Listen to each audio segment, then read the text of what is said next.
a questão de sexualidade aqui, que entra na esfera pública e é o ponto sobre o qual a gente tem que falar quando a gente está falando de pré-adolescentes. É a escola.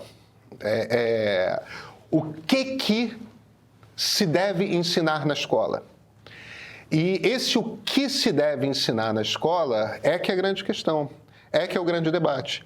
E esse não é um debate trivial. Eu acho que se você perguntar para nós quatro aqui, nós quatro concordaremos que deve se dar instrução suficiente para crianças de 11, 12, 13 anos, para que elas entendam como seus corpos funcionam, para que elas entendam que seus corpos são capazes de gerar uma quantidade de prazer incrível, que é um tipo de prazer que é tão bom que todo mundo vai exercer, tá?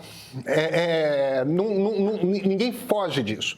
Mas é importante compreender isso desde cedo, principalmente naquele momento em que o corpo está começando a mexer com hormônios e a cabeça e o cérebro está mudando e você vai começar a mergulhar nesse mundo da sexualidade.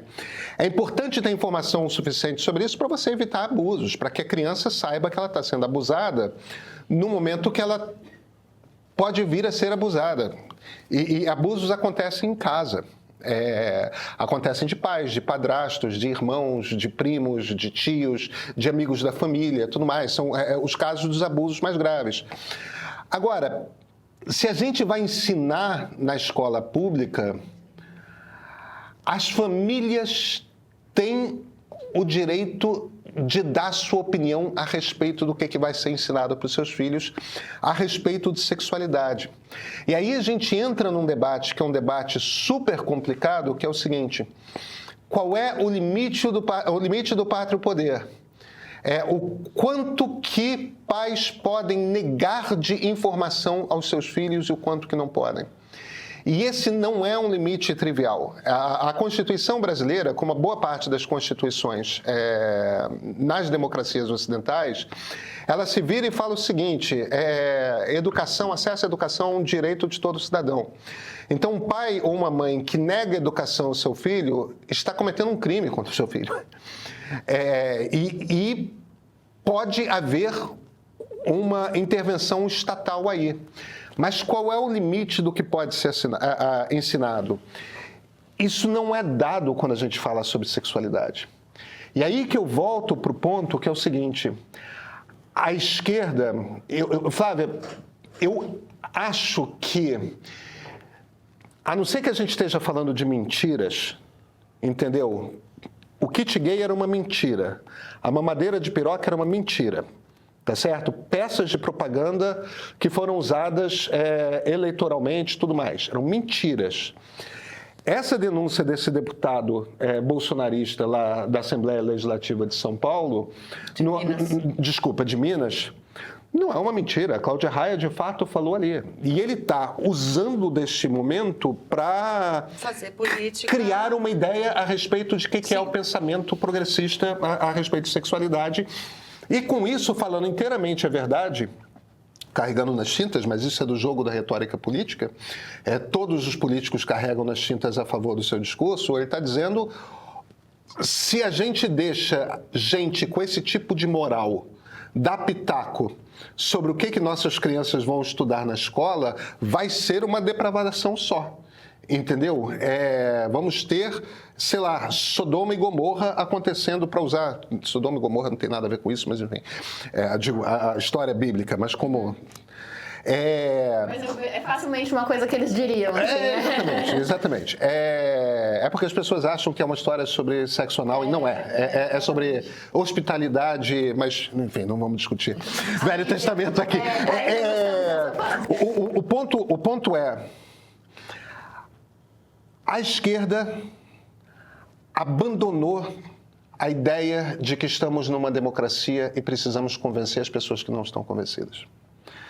É incrível como não existe um esforço por parte da esquerda de convencer quem acha o contrário. Mas eu não acho que esse caso seja ilustrativo disso. Eu acho que todos os casos são sempre ilustrativos disso. Eu acho que toda...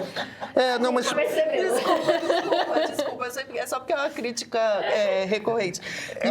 Mas eu entendo quando você fala isso, só que o que me incomoda não é nem você sempre olhar pelo ângulo de onde a esquerda está errando, em vez da enxurrada da direita sobre alguns dos direitos que já foram conquistados, por exemplo. É o fato de que eu vejo a esquerda em vários pedaços.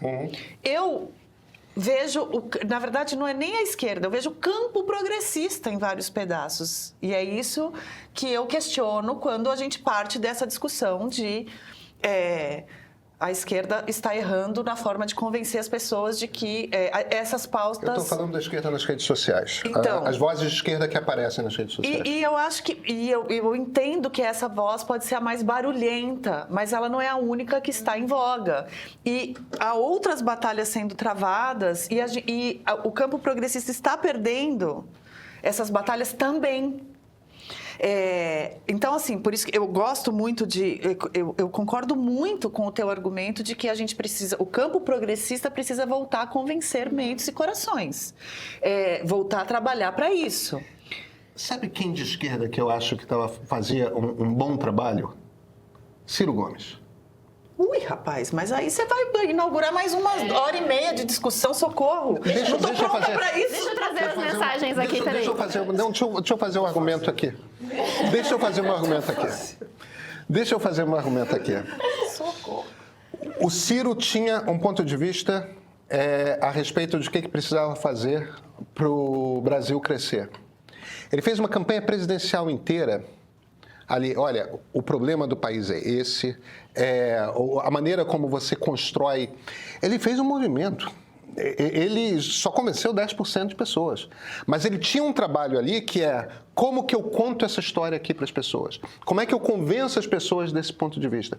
O Ciro fez um esforço real de contar uma história e convencer a respeito dos seus argumentos. Ele não falava desse tipo de pauta. Não, ele não falava desse tipo de pauta porque ele acha que esse tipo de pauta é uma distração. Então, ok. Mas fica mais fácil, né?